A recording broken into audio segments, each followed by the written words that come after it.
Bien, vamos a reflexionar en la palabra de Dios hoy día. En esta serie de mensajes somos la Iglesia de Cristo, porque septiembre, si bien es el mes de la Biblia también, para nosotros es nuestro mes aniversario. Recuerden que el domingo 25 de septiembre celebraremos nuestro aniversario número, ¿quién lo recuerda? 73, 2, 1, 0. Ya, tarea para la casa, van a tener que averiguar cuántos años cumplimos. Les doy el dato, más de 70. ¿Ya? Así que cumplimos más de 70 años. El 25 de septiembre celebraremos nuestro aniversario y por lo tanto en este mes también para nosotros esta serie de mensajes es respecto de lo que es la iglesia. Somos la Iglesia de Cristo y en esta oportunidad una iglesia distintiva. Así que voy a invitarles a que se coloquen en pie para que leamos la palabra del Señor. Allí en el Evangelio de Mateo, en el capítulo 16, voy a dar lectura a los versículos 13 al 20. Dice como sigue.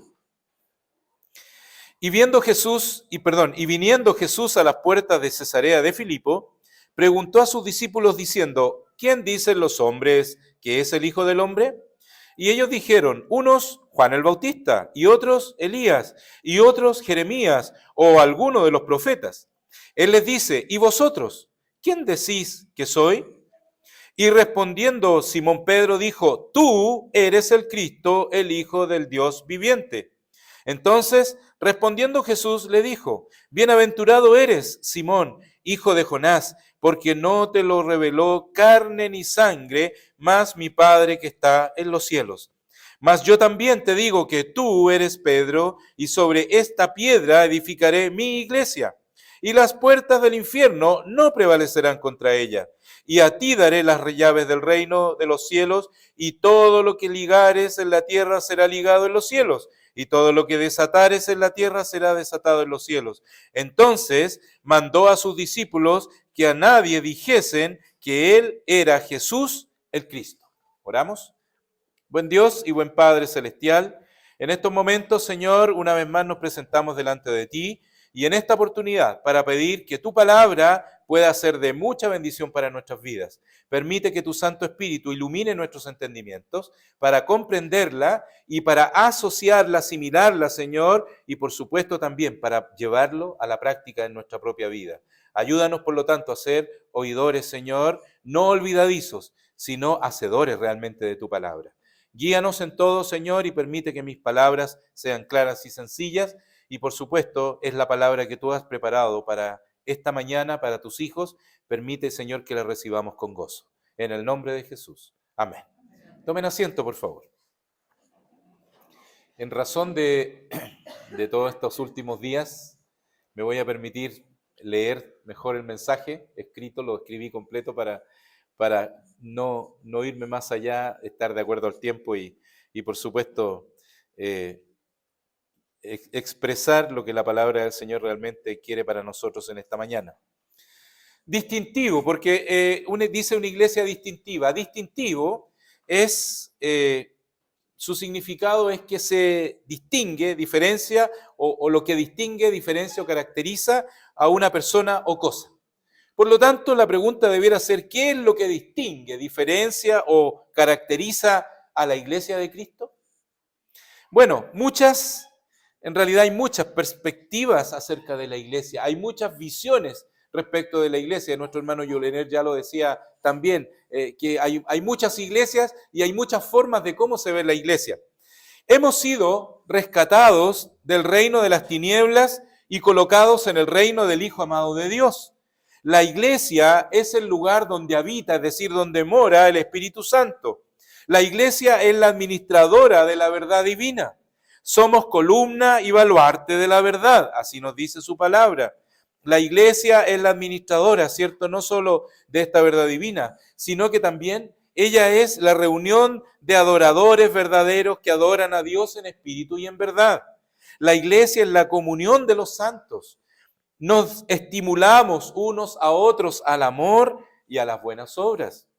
Nos preocupamos unos a otros, nos amamos unos a otros, usamos todos nuestros dones espirituales y seguimos el patrón de los unos a los otros, ¿cierto? En el Nuevo Testamento, ¿para hacer qué cosa? Para ser fortalecidos mutuamente. Y somos el punto inicial para el evangelismo, que es el propósito mismo por el que estamos en el mundo para que prediquemos el evangelio hasta los fines de la tierra. La iglesia es distintivamente más importante que todos los reinos humanos, todas las organizaciones humanas, más importante que todos los líderes humanos, más importante que todos los educadores humanos, que todos los políticos humanos y que todos los gobernantes humanos.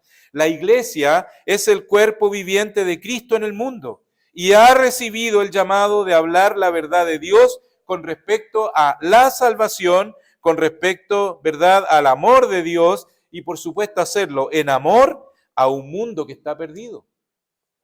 La iglesia es incomparable en su valor.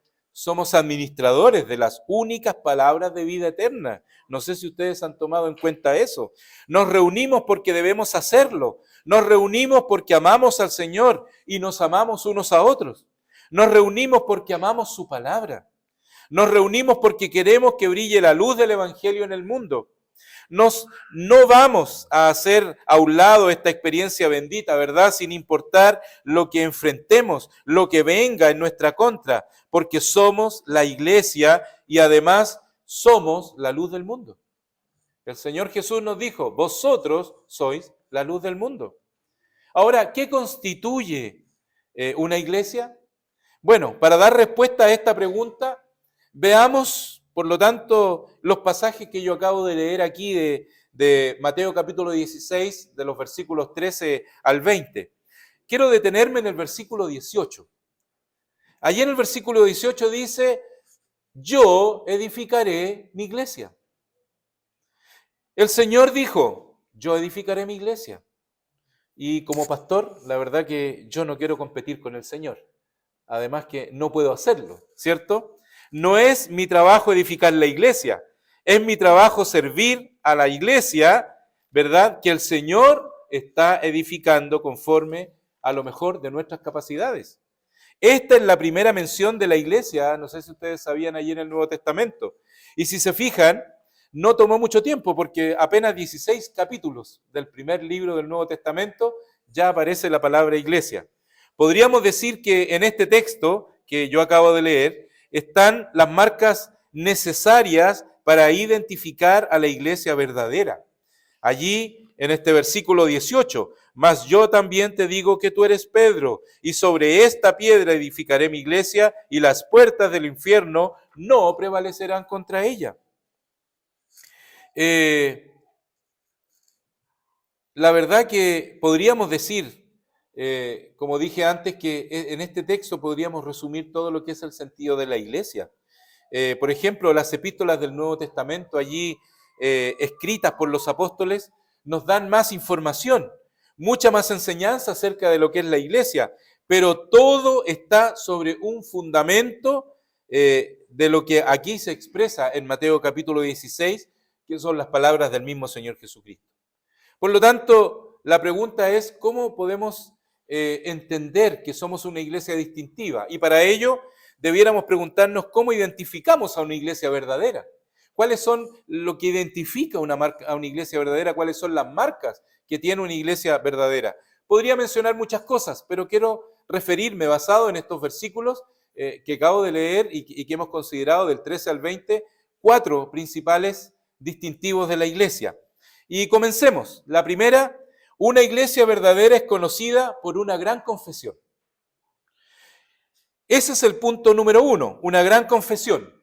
El versículo 13 al 16 dice, y viniendo Jesús a las partes de Cesarea de Filipo, preguntó a sus discípulos diciendo, ¿quién dicen los hombres que es el Hijo del Hombre? Y ellos dijeron, uno Juan el Bautista, y otros Elías, y otros Jeremías, o alguno de los profetas. Él les dice, ¿y vosotros quién decís que sois? Esta es la conversación del Señor Jesús con sus apóstoles. Y sale inmediatamente el siempre bien impulsivo Pedro, ¿cierto? El primero aparece allí y le dice, tú eres el Cristo, el Hijo del Dios viviente. El primer absoluto con respecto a la iglesia es la postura bíblica respecto del Mesías, respecto del Hijo de Dios, del Señor Jesucristo. El fundamento de la iglesia no es alguna experiencia personal con un Jesús de su propia imaginación, alguna noción sentimental no definida acerca de Dios. La iglesia no está edificada, hermanos, sobre nada más que una perspectiva correcta de la naturaleza y obra del Señor Jesucristo. No, esto se vuelve claro en este pasaje, que naturalmente su ubicación allí es muy importante. ¿Ah? Y uno dice, claro, esta confesión, pero fíjense ustedes que me quiero detener antes. Este pasaje dice, viniendo Jesús a la región de Cesarea de Filipo. Y por ahí comenzamos. Cesarea de Filipo originalmente era conocida o era llamada o fue llamada Paneas, ¿ya? Esa área se nombró en honor al dios Pan. Pan supuestamente no existía, pero en la mitología Pan nació en una cueva en esa área. Tuve la oportunidad de estar allí en Cesarea de Filipos cuando estuvimos un grupo de hermanos en el Congreso en Israel, y efectivamente lo que queda de Cesarea de Filipo, la ciudad casi nada, queda solamente el centro ceremonial donde justamente estuvo el Señor Jesús con sus discípulos diciendo estas palabras. Es una cueva gigantesca y todavía quedan muchas piedras erigidas que son los restos de muchas divinidades cananeas y romanas que allí quedaron. Y ese lugar tenía una importancia en aquella época. ¿Ah? Y justamente el dios Pan nació en una cueva, por eso es que este centro ceremonial estaba, ¿verdad?, en una gigantesca cueva que había allí en Cesarea de Filipo. Esta área fue nombrada luego, en los tiempos de Jesús, como Cesarea, ¿cierto? En honor a Augusto, ¿cierto? Al César Augusto, ¿cierto? Quien era el emperador en aquella época, y por supuesto al que se le daba honor, y él creía que como él era una divinidad, también debía ser adorado. Así que los romanos lo que hicieron fue de poner a un lado todos los dioses cananeos y en el otro lado colocar a los dioses romanos, y colocar por supuesto la imagen ahí del emperador Augusto. ¿Ah? Pero si nosotros analizamos esto estaba lleno de ídolos, así de simple, lleno de ídolos, por todos lados, ídolos cananeos, ídolos romanos. Entonces, a partir de lo que conocemos ahora un poquito de la historia de este lugar donde el Señor Jesús habló con sus discípulos, este lugar donde había muchos dioses, donde había muchos ídolos, en otras palabras, ¿cierto? No podemos decir otra cosa, ese era un centro ceremonial pagano. Allí había espacio para cualquier dios que se quería adorar. Un lugar donde los dioses todos se reunían. Eso significa que era un lugar de blasfemia. Blasfemia contra el Dios vivo y verdadero. Pero un lugar ideal para que Jesús, junto a sus discípulos, él pudiera preguntar a ellos, ¿quién dicen los hombres que es el Hijo del Hombre? Y un lugar ideal para que Pedro dijera, tú, ¿verdad? Frente a todos esos ídolos, frente a todos esos dioses, Pedro dijera, tú eres el Cristo, el Hijo del Dios viviente. ¿Se dan cuenta por qué es importante considerar la geografía y el lugar? En ese momento tenía una relevancia para entender por qué Jesús fue hasta allá e hizo esta pregunta en ese lugar a los discípulos. ¿Por qué Pedro dijo eso? ¿Tú eres el Cristo, el Hijo del Dios viviente? Porque todos esos otros dioses estaban muertos. Todos los ídolos están muertos. Si vamos nosotros al capítulo 44 de Isaías, allí hay una diatriba divina en contra de los ídolos, una condena, por decirlo así. El profeta Isaías, en el capítulo 44, versículos 9 y 10, y bueno, y en adelante, dice, los formadores de imágenes de talla, todos ellos son vanidad, y lo más precioso de ellos para nada es útil. Y ellos mismos para su confusión son testigos, que ellos ni ven ni entienden. ¿Quién formó un Dios? ¿O quién fundó una estatua que para nada es de provecho? Él está aquí haciendo, cierto, una pregunta obvia al profeta Isaías. ¿Cómo pueden hacer sus propios dioses? ¿Cómo pueden hacer su propio Dios? Ese es el cuestionamiento que hace el profeta. Continúa luego diciendo, he aquí que todos sus compañeros serán avergonzados, porque los mismos artífices son de los hombres. Todos ellos se juntarán, se asombrarán y serán avergonzados a una. El herrero tomará la tenaza, obrará en las ascuas, darále forma con los martillos y trabajará en ella con la fuerza de su brazo. Tiene luego hambre y le faltan las fuerzas, no beberá agua y se desmaya. El carpintero tiene la regla, señala aquella con almagre, lábrala con los cepillos, dale figura con el compás, hácela en forma de varón, a semejanza de hombre hermoso para estar en casa. Cortaráse cedros y tomará encina y alcornoque, y entre los árboles del bosque se esforzará, plantará pino que se críe con la lluvia, es decir, hará todo un preparativo para poder diseñar a este Dios con la madera. De él se servirá, pero luego dice, de él se servirá luego el hombre para quemar y tomará de ellos para calentarse, encenderá también el horno y cocerá panes, hará además un dios y lo adorará, fabricará un ídolo y arrodillaráse delante de él, parte del leño quemará en el fuego, con parte de él comerá carne, aderezará asado y se saciará, después se calentará y dirá, oh, heme calentado, he visto el fuego, y torna su sobrante en un dios, es decir, y con la madera que le sobra, hace un dios. ¿Qué tipo de locura es esa? Dios es un Dios viviente. Y eso es exactamente lo que Pedro quiso decir cuando le dijo frente al Señor, tú eres el Cristo, el Hijo del Dios viviente, tú eres el Mesías, tú eres el ungido, el sacerdote ungido, el profeta ungido, el rey ungido, el redentor prometido. Es lo que quiso decir Pedro. Allí en Juan capítulo 5, versículo 18 nos dice que los líderes de Israel querían matar a Jesús porque él se hizo igual a Dios. Ustedes recordarán allí que querían despeñarlo al Señor Jesús, ¿verdad? Tirarlo ahí de cerro abajo, porque para ellos él se quiso hacer igual a Dios. La gran confesión de la iglesia está resumida en esto: Jesús es Señor. Amén. Jesús es Señor, hermanos. Esa es la confesión que establece a la iglesia. No es un grupo de personas que se reúnen simplemente para una plática motivacional. No es un grupo de personas que busca ser simplemente ayudados para sus adicciones. Es una asamblea de personas que hacen esta gran confesión. Tú eres el Cristo, el Hijo del Dios viviente.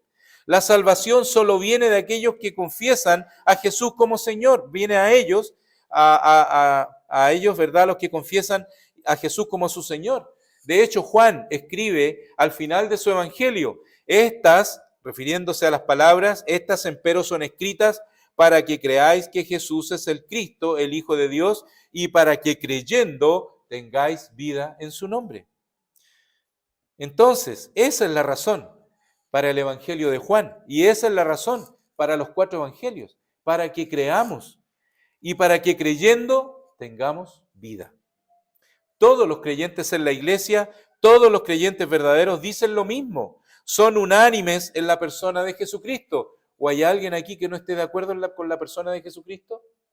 No, todos creemos en Jesucristo, ¿verdad? En las Escrituras nosotros encontramos todos los elementos, ¿verdad?, del Señor que indican que Él es Dios en carne. Él es Señor, pero también cabeza de la iglesia. Esta no es una perspectiva opcional, queridos hermanos de Jesús. No, esta no es una perspectiva tampoco autoconstruida al respecto de Jesús. Esta no es una perspectiva intuitiva, ni sacramental tampoco de Jesús, como si fuera algún tipo de ícono. No, este no es un Jesús simbólico, el Jesús de los rituales, ni es el Jesús de los liberales que niegan su deidad, o los de las sectas que lo hacen como un hermano de Lucifer. Tampoco está ese Jesús que está siendo sacrificado una y otra vez. Este fue aquel cuya obra fue consumada cuando dijo allí en la cruz del Calvario, consumado es. y Él es el que reina ahora en gloria. Amén. Una iglesia es una reunión de personas que cree eso.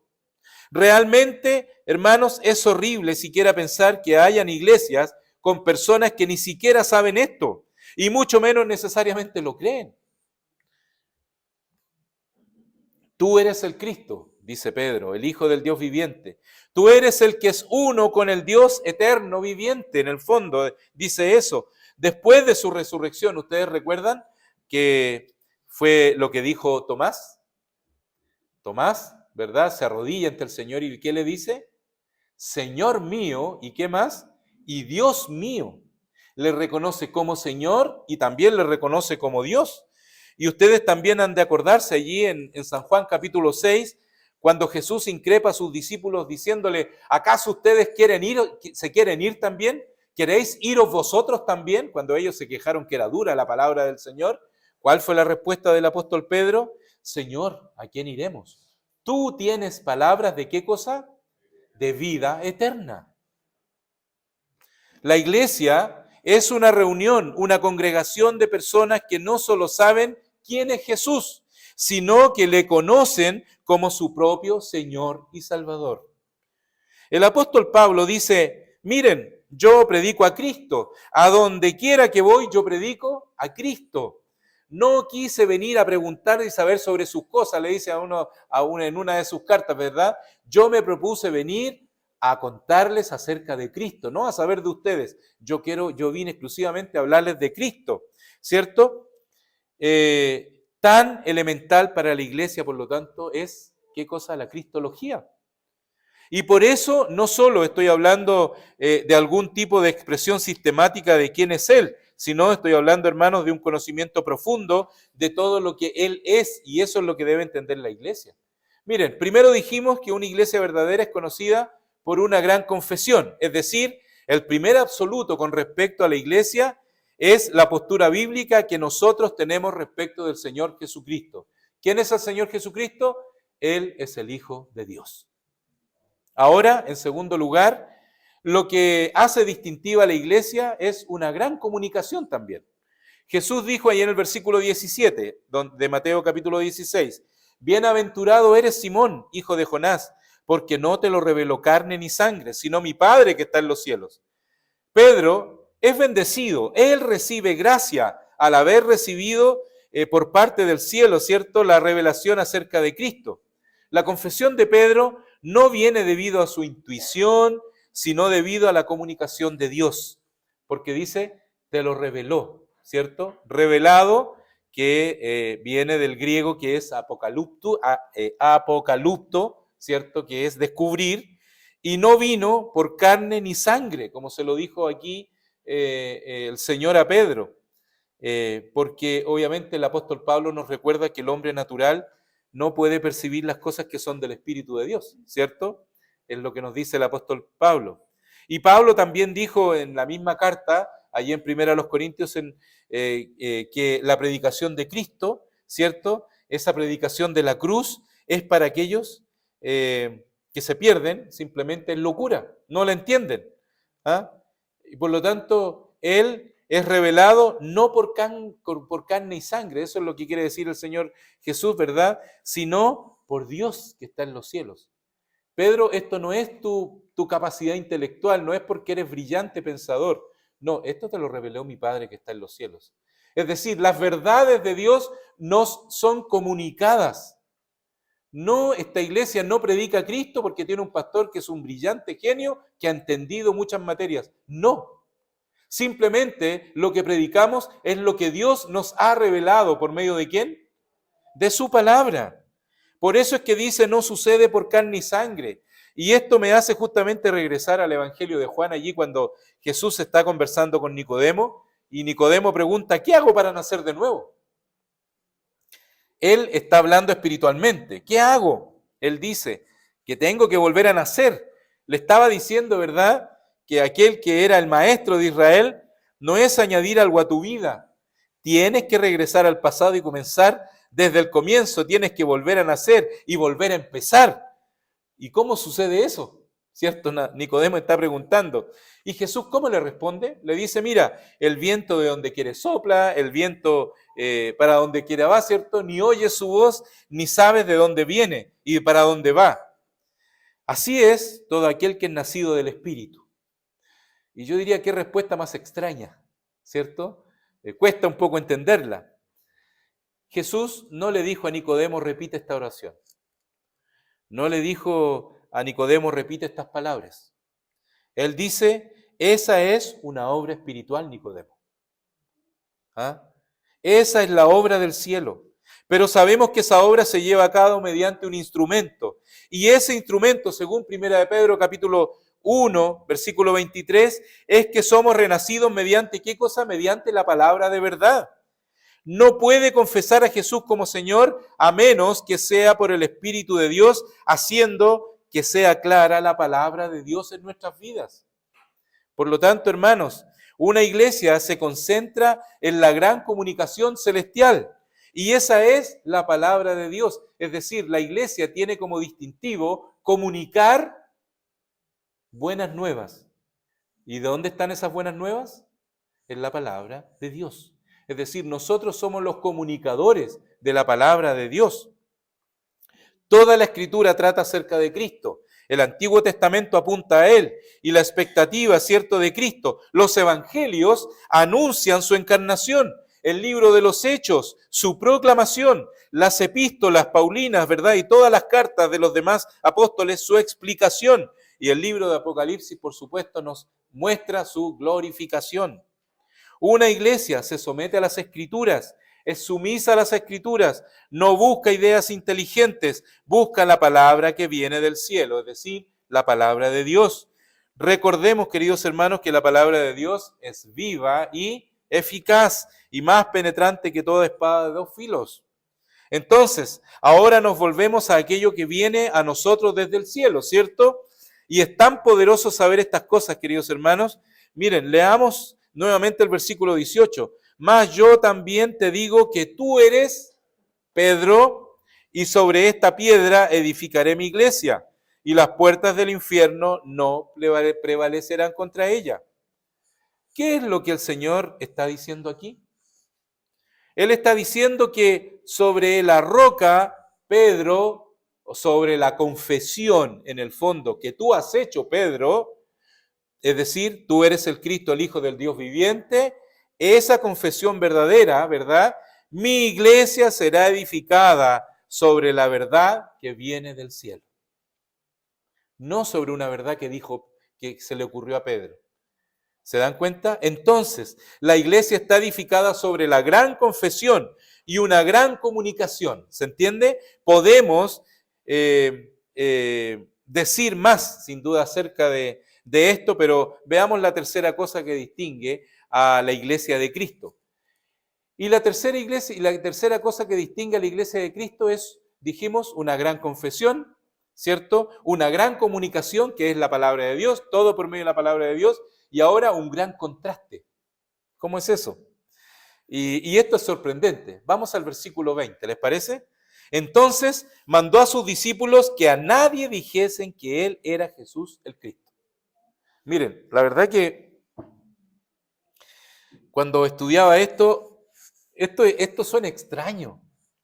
¿Por qué? ¿Por qué él le diría, verdad, no le digan a nadie que yo soy el Cristo? Si Pedro acaba de hacer una tremenda confesión.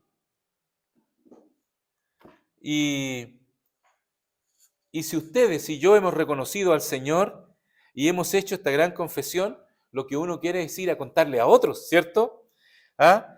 Si usted y yo nos hemos sometido a la revelación de Dios y sabemos que Él es el Señor, ¿cierto? Nos suena extraño que el Señor, después de esta confesión, le diga a Pedro y le diga a los discípulos, ustedes no le cuenten a nadie que yo soy el Cristo. ¿Por qué está advirtiéndole que no le digan a nadie que Él es el Cristo? ¿Esto acaso es antievangelismo? Y a lo mejor por ahí puede que algunos en su postura para fomentar la flojera evangelística dicen, bueno, el Señor dijo que a nadie había que contarle, Él simplemente el que va a predicar, y por ahí unos se cuelgan después de algunas teologías, ¿verdad?, para decir que que no es necesario predicar el Evangelio porque ya el Señor tiene determinado a todos los que van a ser salvos, así que no es necesario predicar. Y aquí tienen a veces la excusa ideal. No, queridos hermanos, esto no es antievangelismo, en absoluto. Si no, sería una contradicción con el mismo Señor Jesucristo, con su misma palabra, ¿cierto? ¿Por qué entonces? No tiene sentido a nivel superficial, pero debemos investigar un poquito más allá. Si vamos al capítulo 6 de Juan, allí en el versículo 15, nos dice que a Jesús querían apoderarse de él. ¿Por qué? Porque querían hacerle rey. Poco tiempo antes quisieron tomar a Jesús, tomarlo, ¿verdad?, casi a la fuerza y hacerlo rey. ¿Se acuerdan ustedes que fue lo que causó que a Jesucristo lo estaban tratando de forzar para ser rey? El hermano Luis Valenzuela nos predicó hace algunos domingos atrás esto, ¿cierto? Por eso es importante ir recordando cada mensaje. Todo esto va asociado. Alimento gratuito. Alimento gratuito, sí. Él creó alimento, sí. 5.000 hombres, eran muchos más. La Biblia nos dice solo 5.000 hombres, era mucho más que esa gente. Algunos han dicho hasta 25.000 personas, calculando mujeres y niños. La Biblia nos dice que habían contado únicamente a los hombres y solo los hombres eran 5.000, así que fueron mucho más de 5.000 personas. Los discípulos no tenían para comprar comida, no había suficiente comida, y el Señor comenzó a crear esta comida, ¿cierto? Él multiplicó lo suficiente para alimentar a todo el mundo e incluso sobró para que los apóstoles también comieran. Y esto es bastante emocionante, hermanos, ¿cierto? ¿Se imaginan ustedes haber estado ahí en esa multiplicación de los panes y los peces? Este es el estado de beneficencia social definitivo, ¿verdad? Él se aparece y se acabaron los problemas del hambre. ¿Ah? No hay que plantar, no hay que cosechar, no hay que pescar, no hay nada, simplemente se aparece y comemos hasta que estemos satisfechos. Ese es el pensamiento humano, ¿cierto, no? El facilismo, las ideas que se postulan también. Entonces, ellos trataron por la fuerza de hacerlo rey, y él no permitió que pasara eso, él desapareció. ¿Por qué desapareció? Porque tenían ellos una perspectiva equivocada de su función. Perspectiva equivocada de lo que significaba ser el Mesías. Era una especie de perspectiva social o incluso una perspectiva económica. Más que eso, pensaban que si él podía alimentar a todo el mundo, ese iba a ser un gobierno increíble, ¿cierto? ¿No les parece conocidas estas ideas? Él ciertamente tenía suficiente poder para derrocar también a los romanos. Lo había demostrado. Recuerden que había devuelto la vida al hijo de la viuda de Naín, había sanado leprosos, le había dado la vista a los ciegos, tenía poderes sobrenaturales por sobre la naturaleza y tenía, ¿cierto? Ellos tenían en realidad una perspectiva totalmente militar, ¿cierto? Y política del Mesías.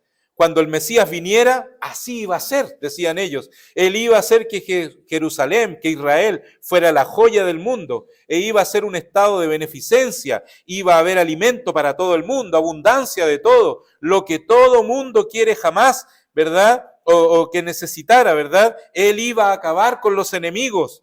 Él iba a establecer el trono de David. Iba a cumplir todas las promesas del pacto de Abraham. Esa era su definición de Mesías. Pero una cosa que no necesitaban ellos que el Mesías hiciera era que viniera y tratara con sus pecados. No aceptaban que ellos eran pecaminosos. Ellos eran el pueblo de Dios, eran los hijos de Abraham. La razón por la que mataron a Jesús justamente era porque él dijo que ellos eran pecadores. Y esa es la razón por qué odiaban a Jesús. Y entonces él les dice a los discípulos, miren, no les digan que yo soy el Mesías, porque su perspectiva está tan torcida que van a causar problemas. Yo no puedo ser amarrado, ¿verdad?, a una experiencia mesiánica, necia, egoísta. ¿Por qué? El Señor les dice después, porque mi reino no es de este mundo. Es irrelevante para el reino de la salvación lo que los gobernantes terrenales están haciendo, hermanos. No respondo, ¿verdad?, dice el Señor de alguna manera, a las necesidades superficiales de la gente. estoy aquí para la salvación del alma, estoy aquí para la salvación eterna. El Señor no venía a solucionar los problemas sociales, políticos, ¿verdad? Ni económicos, como muchos hoy día pretenden hacerlo ver. ¿Ah? La iglesia no tiene una función directa en reacomodar a los pecadores en un estilo de vida más aceptable. No, esta no es la iglesia verdadera, hermanos. Entendemos una sociedad híbrida, ¿verdad? Donde nosotros estamos, el Señor dice,